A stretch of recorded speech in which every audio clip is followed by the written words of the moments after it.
Hello बच्चों, कैसे हैं आप सब। आई होप आप सब ठीक होंगे। आज हम लोग बात करेंगे मेंडल के आनुवंशिकता के नियम। मेंडल जो थे, इनका पूरा नाम था ग्रेगर जॉन मेंडल, और ये एक चर्च में पादरी के रूप में कार्यरत थे। और मेंडल ने जो अपना प्रयोग किया वह मटर के पौधे पर किया।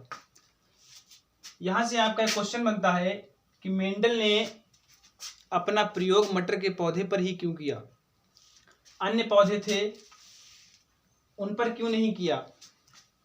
तो इसका आंसर है कि मेंडल ने अपना प्रयोग मटर के पौधे पर इसलिए किया क्योंकि मटर का पौधा जो होता है वो वार्षिक होता है, अर्थात मटर का पौधा जो होता है उसका जीवन चक्र बहुत ही कम होता है।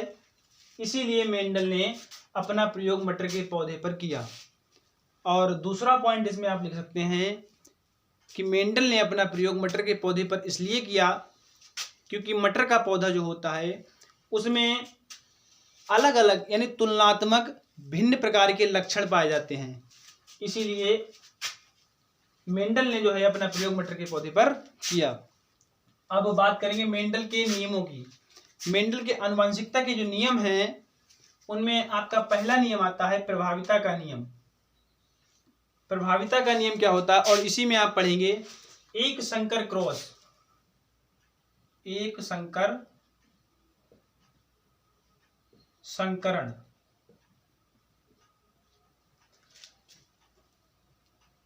और जो प्रभाविता का नियम होता है इसको हम डिफाइन करेंगे तो जब किन्हीं दो विपरीत लक्षणों वाले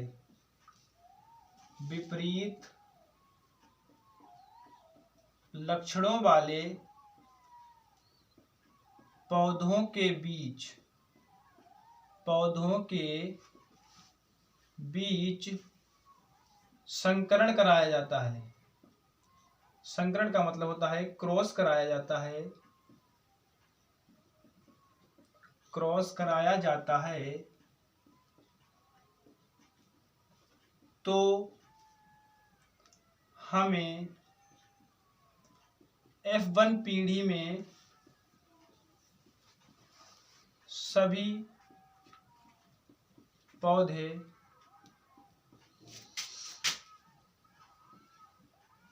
संकर प्राप्त होते हैं।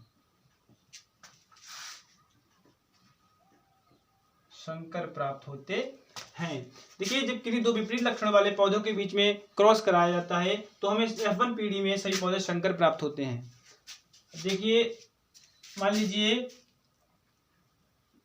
विपरीत लक्षण वाले पौधे लेंगे। एक हम लंबा पौधा लेंगे और दूसरा बौना पौधा लेंगे। लंबा पौधा और बौना पौधा, लंबे पौधे को हम कैपिटल T से इंडिकेट करते हैं और बौने पौधे को स्मॉल t से इंडिकेट करते हैं। और जीन जो होते हैं वो जोड़े में पाए जाते हैं, इसलिए हम इनको जोड़े में लिखेंगे। इनको अलग कर लीजिए, कैपिटल T स्मॉल t। अब हम इनका क्रॉस कराएंगे, कैपिटल T का स्मॉल t से, फिर capital T small t, capital T small t, capital T small t। यहाँ पे हमें प्राप्त हुआ कैपिटल T और स्मॉल t। यहाँ पर भी हमें कैपिटल T और small t, capital T small t और कैपिटल T स्मॉल t प्राप्त हुआ। ये हमारी F1 पीढ़ी हो गई, F1 पीढ़ी। अब हम इसका निकालेंगे जीनोटाइप और फिनोटाइप। देखिए, इसमें क्या होता है, ये जो प्रभाविता का नियम है यही एक संकर संकरण कहलाता है। जो मेंडल ने दो नियम दिए थे, यह है आपका प्रभाविता का नियम, और दूसरा आपका होता है पृथक्करण का नियम। ये दोनों नियम एक संकर संकरण पर आधारित हैं। इसमें क्या हुआ है, हमें प्राप्त हुए हैं ये जो होते हैं संकर लंबे पौधे प्राप्त हुए, संकर लंबे पौधे प्राप्त हुए। और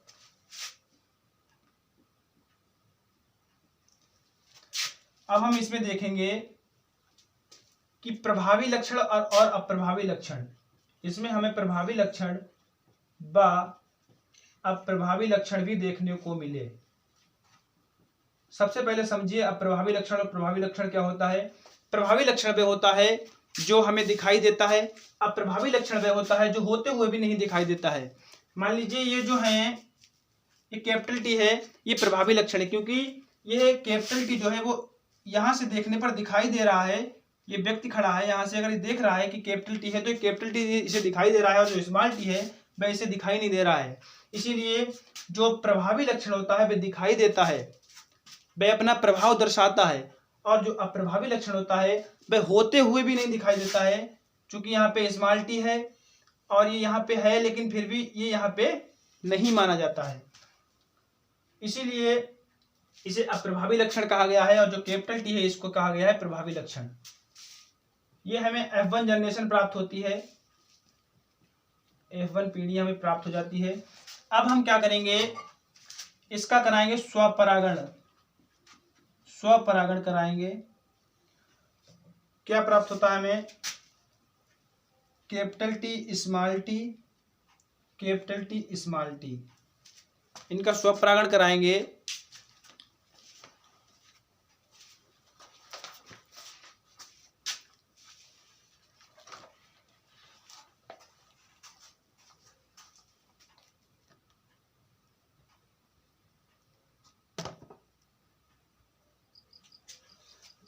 इसका जीनोटाइप निकालेंगे।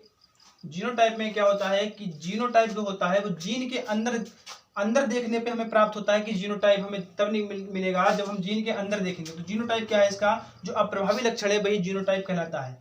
तो इसमें जो स्मॉल टी है तो वही जो है क्या है, जीनोटाइप है। जीन के अंदर जाने पर हमें क्या प्राप्त हुआ है कि सभी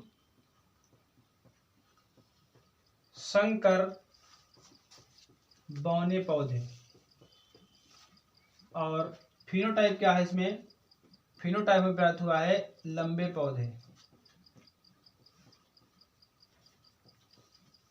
इसके बाद हम इसका स्वपरागण कराएंगे। अलग कर लीजिए इनको, कैपिटल टी स्मॉल टी, इसका इससे क्रॉस करवाएंगे, फिर इनका इससे क्रॉस करवाएंगे, small T, capital T, small T और स्मॉल टी।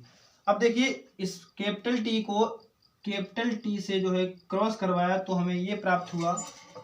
और अब हम स्मॉल टी और कैपिटल टी, चूंकि यहाँ पे कैपिटल टी पहले लिखेंगे क्योंकि ये प्रभावी लक्षण है, और इसके बाद में कैपिटल टी और स्मॉल टी, फिर स्मॉल टी और स्मॉल टी, ये प्राप्त हुआ। तो क्या है, 25% ये हैं, 25% ये हैं और 25% ये हैं। मतलब जो शुद्ध लंबे पौधे हैं वो प्राप्त हुए हैं, संकर लंबे पौधे प्राप्त हुए हैं, और हमें शुद्ध बौने पौधे प्राप्त हुए हैं। अब शुद्ध लंबे पौधे, और ये हमारे हैं संकर बौने पौधे, लंबे पौधे, संकर लंबे पौधे प्राप्त हुए। इनका स्वपरागण जब कराया है तो ये हमें F2 जनरेशन प्राप्त हुई, यानी F2 पीढ़ी हमें यहाँ पर प्राप्त हुई है। यही जो है वह मेंडल का दूसरा नियम है। इसे हम कहते हैं पृथक्करण का नियम। पृथक्करण का नियम क्या होता है कि जब F1 पीढ़ी में प्राप्त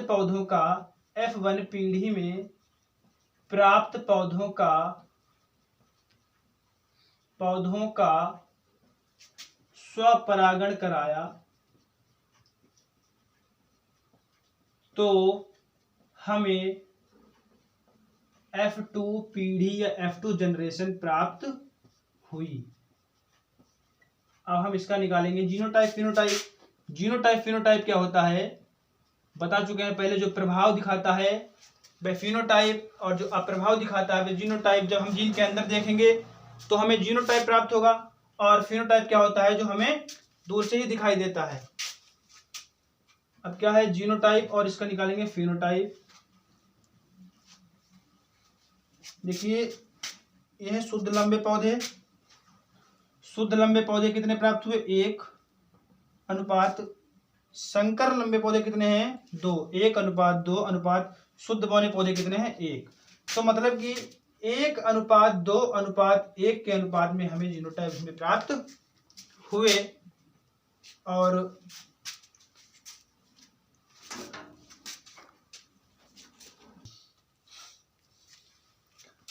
अब हमने इसको मिटा दिया है, और आपको बता दें कि जो दूसरा नियम था पृथक्करण का नियम, पृथक्करण का नियम, उसके जो जीनोटाइप फिनोटाइप थे, जीनोटाइप फिनोटाइप, जीनोटाइप 1 अनुपात 2 अनुपात 1 के अनुपात में निकले, क्योंकि एक जो हमें शुद्ध लंबा पौधा प्राप्त हुआ और 2 पौधे जो प्राप्त हुए वे संकर लंबे प्राप्त हुए, और जो एक पौधा था वो शुद्ध बौना पौधा प्राप्त हुआ।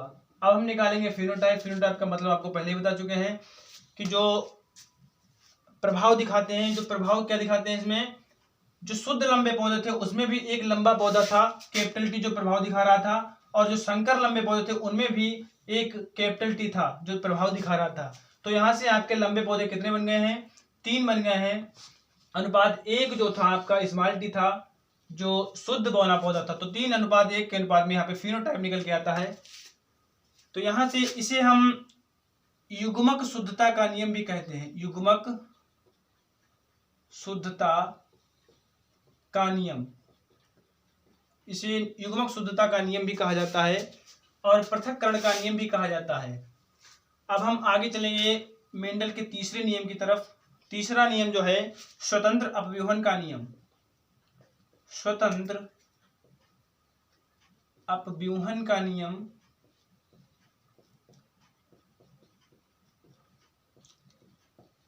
जो हमारे मेंडल ने 2 नियम दिए थे, प्रभाविता का नियम और प्रभाविता का नियम, ये ध्यान रखने वाली बातें हैं। और जो पृथक्करण का नियम दिया है, पृथक्करण का नियम, ये एक संकर क्रॉस पर आधारित है।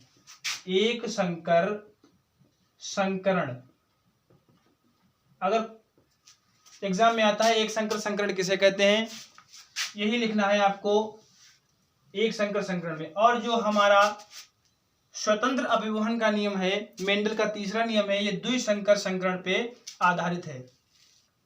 ये दोनों नियम एक संकर संकरण पे आधारित हैं, और जो स्वतंत्र अपव्यूहन का नियम है वह द्विसंकर संकरण पे आधारित है। द्विसंकर संकरण। देखिए स्वतंत्र अपव्यूहन क्या होता है, आपके जो ये 2 नियम थे इनमें केवल एक तुलनात्मक एक विपरीत लक्षण वाला पौधा था। इनमें जो होंगे आपके दो विपरीत लक्षण वाले, 2 तुलनात्मक विपरीत लक्षण वाले, 2 तुलनात्मक विपरीत लक्षण वाले,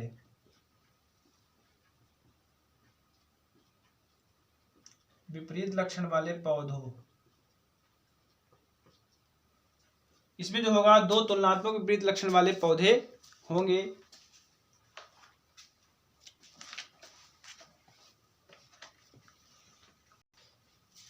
तो 2 तुलनात्मक विपरीत लक्षण वाले पौधे इसमें आए हैं, यानी 2 प्रकार के लक्षण होंगे। इसमें क्या था, 1 प्रकार के लक्षण थे, इसमें 2 प्रकार के लक्षण होंगे। इसके लिए मेंडल ने क्या किया, 2 विपरीत प्रकार के मटर के पौधे का प्रयोग किया। विपरीत प्रकार के मटर के पौधे का प्रयोग किया, मटर के पौधे का प्रयोग किया, पहला लिया गया था पीला व लाल, लाल व पीला लिया। दूसरा जो लिया गया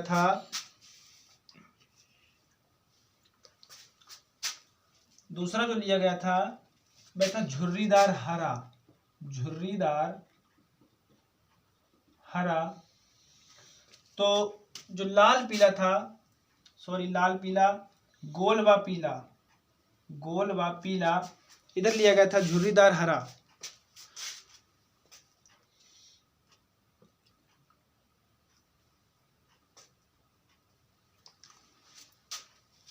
इनके बीच जब इन्होंने क्रॉस करवाया तो गोल पीला जो था कैपिटल आर और कैपिटल वाई, झुर्रीदार हरा जो था वो स्मॉल आर और स्मॉल वाई। इनके बीच जो क्रॉस करवाया गया capital R capital Y, small R small Y, तो क्या देखने को मिला, कैपिटल वाई स्मॉल आर और कैपिटल वाई स्मॉल वाई। जो कैपिटल आर है उसको जब स्मॉल आर से क्रॉस करवाया तो कैपिटल आर और स्मॉल वाई प्राप्त हुआ। फिर कैपिटल आर स्मॉल वाई, फिर कैपिटल वाई व स्मॉल आर व कैपिटल वाई स्मॉल वाई, ये हमें प्राप्त हुआ।